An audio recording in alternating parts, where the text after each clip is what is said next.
আমি অনুরোধ করব আপনাদের যে এরা যে সিএ ক্যাম্প করছে আপনাদের মাধ্যমে, এদের ফাঁদে কেউ পা দেবেন না। যদি কেউ সিএ ক্যাম্পে গিয়ে অ্যাপিল করেন, আসামের 12 লক্ষ হিন্দু বাঙালির মতো আপনাদের অবস্থা হবে। সবাইকে ডিটেনশন ক্যাম্পে নিয়ে গিয়ে ফেলবে। আর তৃণমূল থাকতে আপনাদের কারোর নাম বাদ যাবে না। কেউ ভয় পাবেন না, কেউ আতঙ্কে থাকবেন না। আমাদের কর্মীরা রাস্তায় নেমেছে।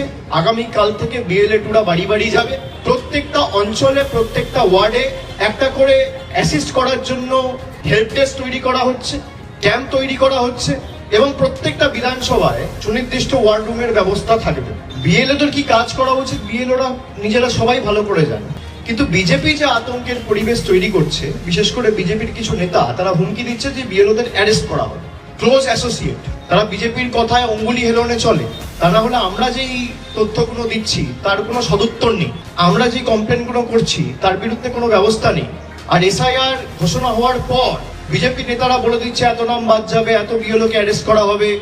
তার বিরুদ্ধে তো ব্যবস্থা নেওয়ার দায় দায়িত্ব ইলেকশন কমিশনের। যদি কারোর কোনো সাহায্য সহযোগিতার প্রয়োজন হয়, আমি প্রত্যেকটা বিএলওর কাছে অ্যাপিল করব, আমাদের সব জায়গায় ক্যাম্প থাকবে। আপনাদের সাহায্য সহযোগিতা হলে প্রশাসনের সাথে যোগাযোগ করবেন। নির্বাচন কমিশনকে যেমন আপনারা জানাবেন, আপনারা প্রশাসনকেও জানাবেন, প্রশাসন আপনাদের পাশে দাঁড়াবে।